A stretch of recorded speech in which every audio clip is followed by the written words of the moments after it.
book's called Radical Spirit, 12 Ways to Live a Free and Authentic Life.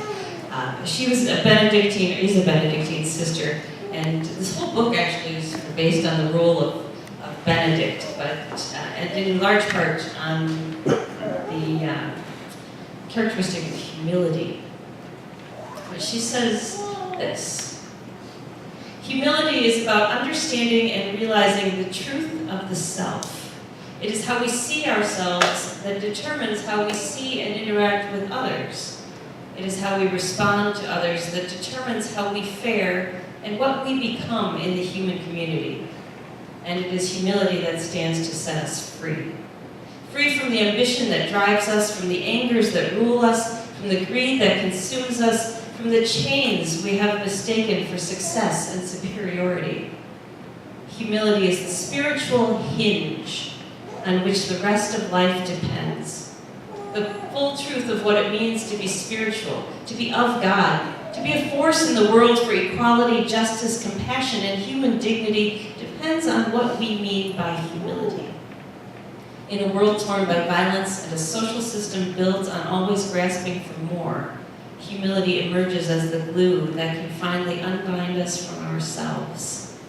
Then we are prepared to swathe society, family, personal relationships, community, and the human race with care, with justice, with the kind of love that makes life worthwhile for us all.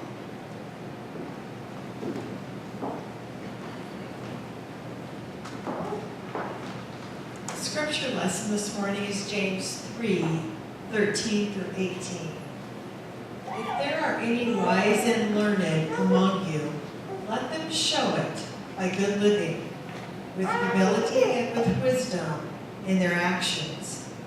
But if you have the bitterness of jealousy or self-seeking ambition in your hearts, be careful, or you'll find yourself becoming arrogant and covering up the truth with lies. This kind of wisdom doesn't come from above. It's earthbound, animal-like, and demonic. Where there is jealousy and ambition, there is also disharmony and wickedness of every kind. The wisdom from above, however, has purity as its essence. It works for peace, it's kind and considerate, it's full of compassion, and shows itself by doing good. Nor is there any trace of partiality or hypocrisy in it. Peacemakers, when they work for peace, sow the seeds which will bear fruit in holiness. Would you pray with me? Holy One,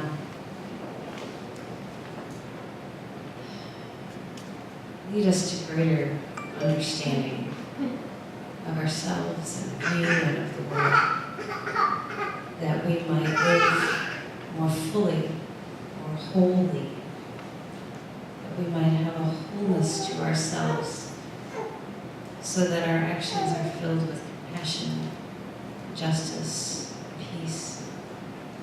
May the words of my mouth and the meditations of each of our hearts be filled with your grace and your wisdom. Amen. So clearly in this passage from James, the author is addressing a community, an early Christian community, that has had some issues with people perhaps being a little full of themselves. Not that things have changed much, but that doesn't happen here. I'm not saying that. But the world in general, we've all come across those people who are a little bit full of themselves, and apparently they existed way back then too. And James is saying, and they must have been the people who thought they were better than everybody else. The ones who, figured they had all the answers. Perhaps the ones who wanted to lead the community. The ones who thought they had more wisdom than everybody else. And yet these were the people that were also exhibiting bitterness and jealousy and hypocrisy. And James is saying, this isn't how it works. This is not how the spiritual community works. This is not how the spiritual path works, especially the spiritual path that Jesus set out. James says, true wisdom is based in humility.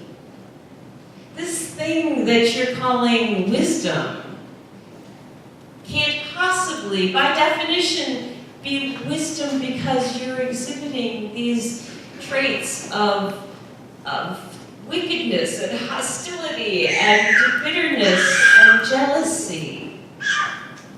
That might be part of the wisdom of the world, the way you're acting, but it's not spiritual wisdom.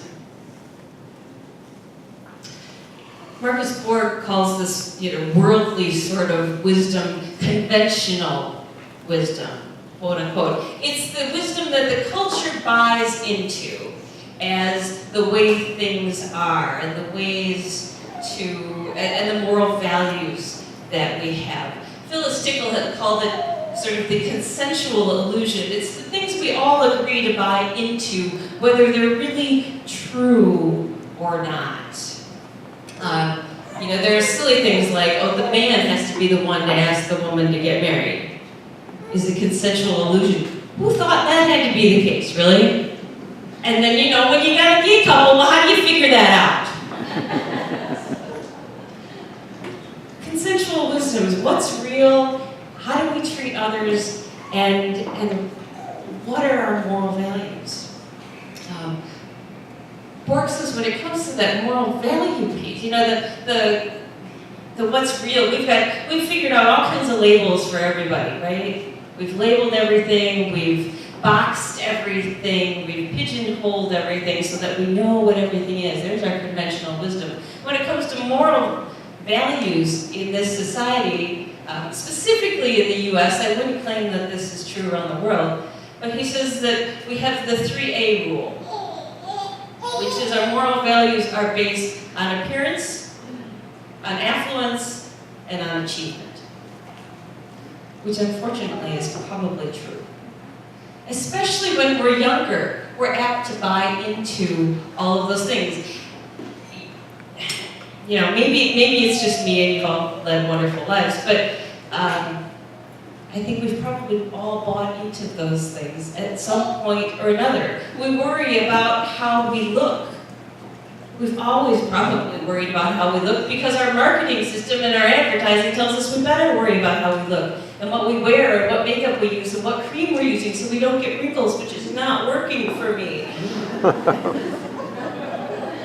It's not, Mike, I'm sorry, but you've got the hair gel that does that. And that's impressive.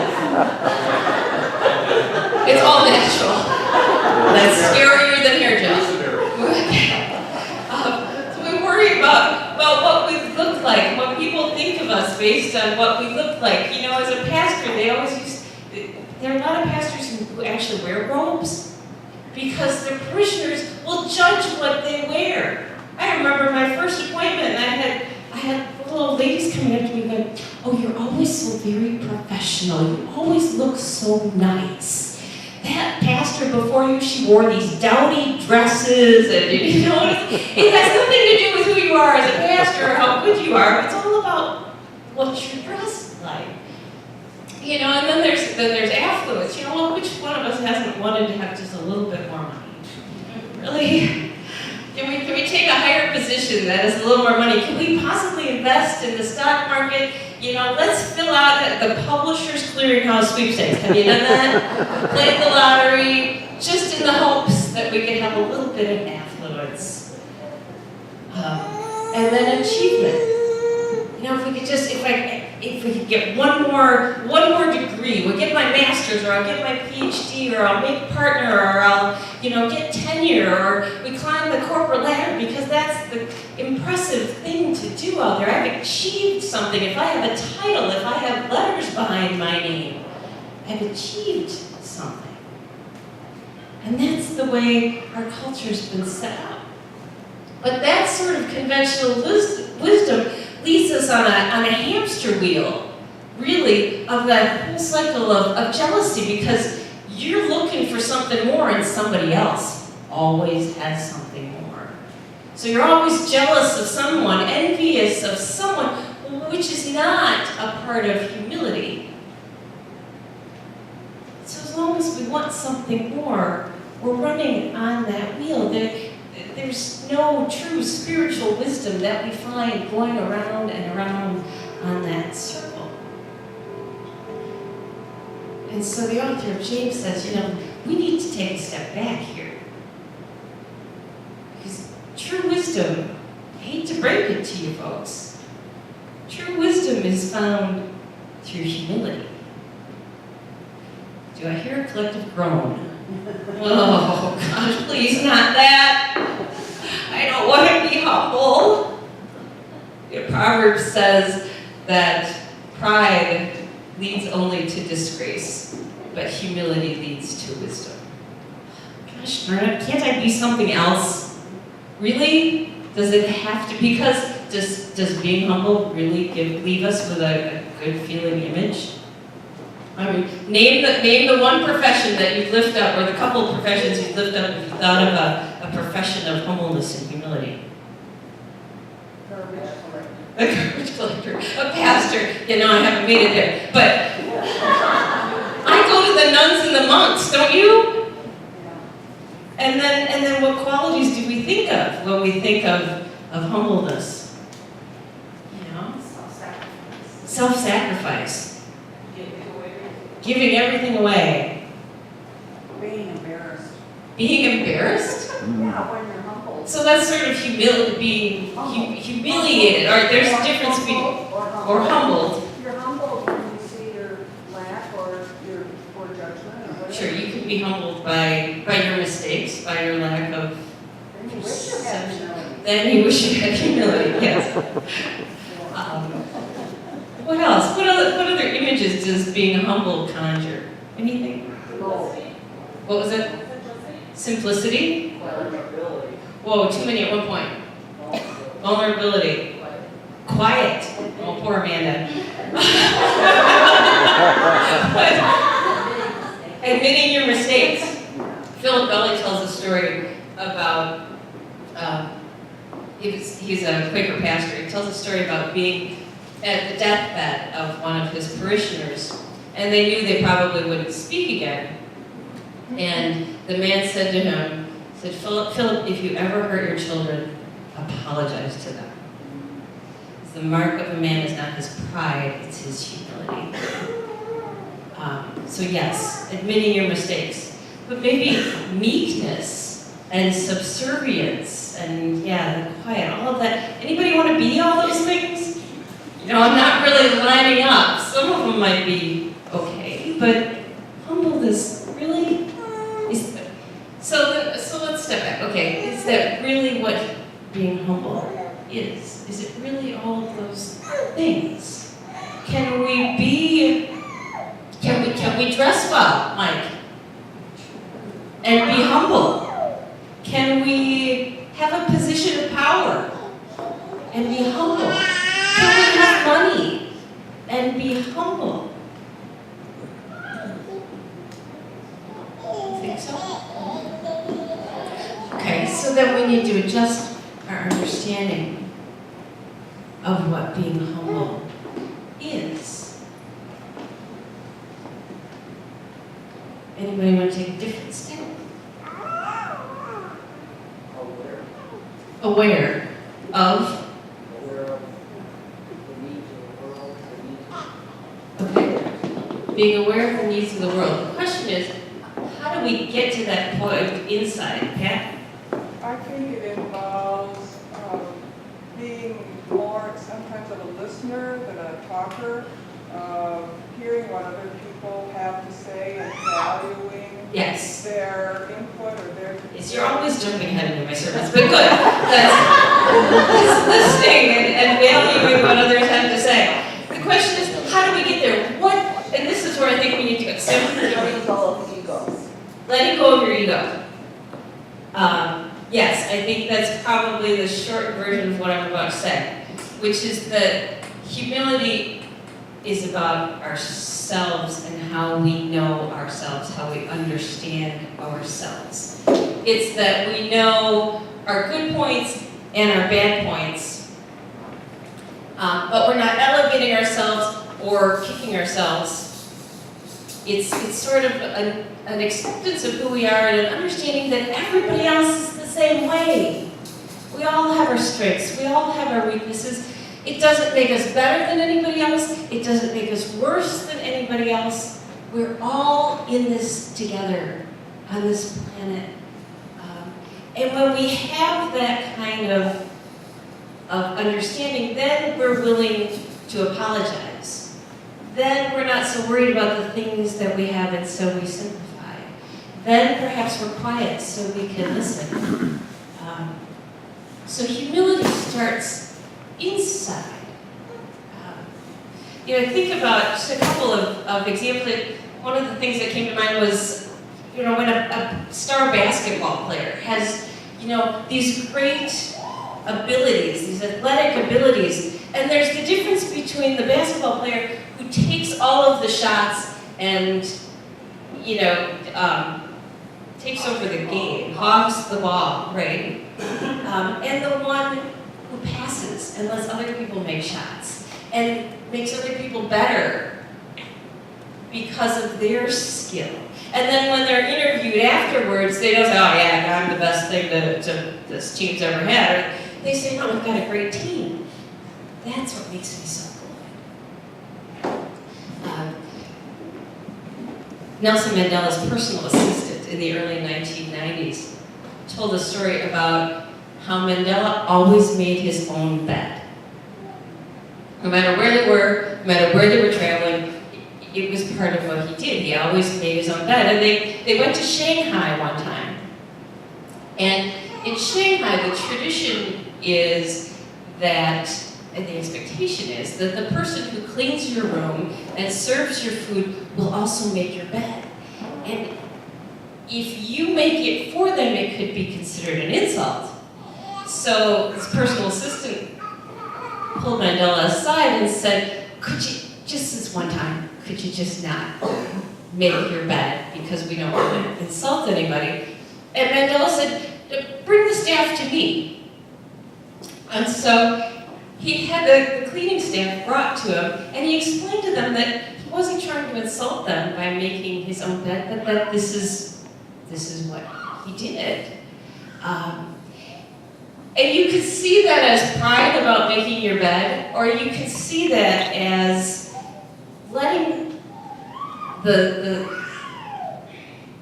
quote in the article I read said that Mandela didn't care what the great big quote unquote people thought of him, but he cared what the quote small people thought of him. And so he was really allowing himself to be at an equal level with those people and saying, I don't see myself as better than you to have you make my bed. This is what I do. This is my routine. This is who I am. And I'm the same. Little things that we can do to simply be humble. Like, I think about, I know I've had people in the grocery line who've let me go ahead of them because I had little kids, or I had 2 items and they could say I was in a hurry or whatever. The ability to see that there's more than yourself, the world doesn't revolve around you. I read an article from Forbes on some of the habits of humble people. And it started off by saying, the whole concept of humility makes you sound like you're subservient and you're insecure and you're whatever. But the findings really are the opposite, that if you are a truly humble person, it means you're comfortable with yourself and confident with yourself so that you can help to elevate others and you can see that you're the same as everybody else. And he listed a number of things that humble people tend to do. And the first one is that they tend to retain relationships because they're not afraid to help others. And so, she's going to help me preach any moment now. So they're not afraid to help others, and so they maintain their personal and professional relationships. There was a survey that was done of 1,000 people, 200 of them were leaders in business. And it showed that the leaders who were more humble had employees that were more engaged and retained their employees longer. So those humble leaders are also able to make difficult decisions easier because they're looking at the greater picture. They're looking at the greater good. They're saying, what do we do that's not just all about me, but what's the best for everybody involved? One of the things, Pat, that was listed was listening. They listen for exactly the reasons you said. They want to understand. They care about other people other than themselves. They're not the folks that are talking over what you're saying or forming their answer in their heads before you finished speaking. But the flip side of that is that humble people also aren't afraid to speak.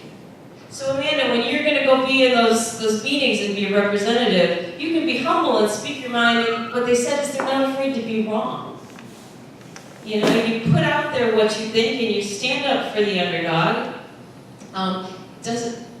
It's about how I think that we do it and who we're standing up for.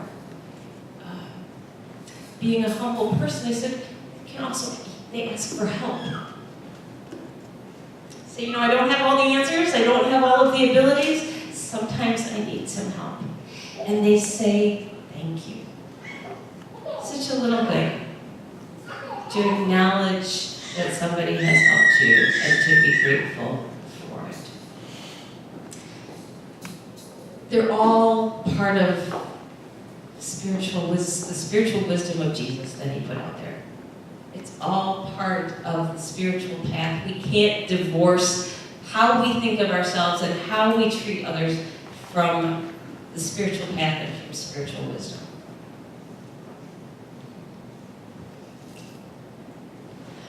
And so I encourage all of us, I guess, to try to be that kind of humble person that is so connected with the divine that we recognize our sacredness and the sacredness of all things.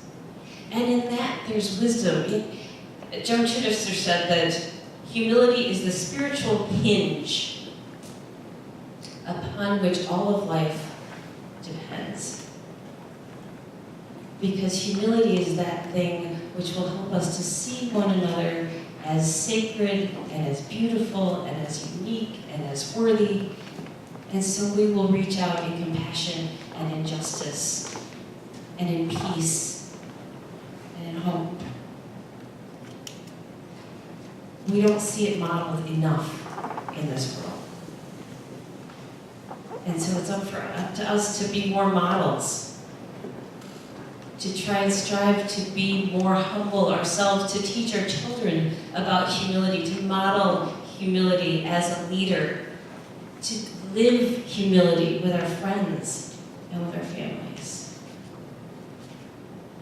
I do believe that it's one way we can change the world.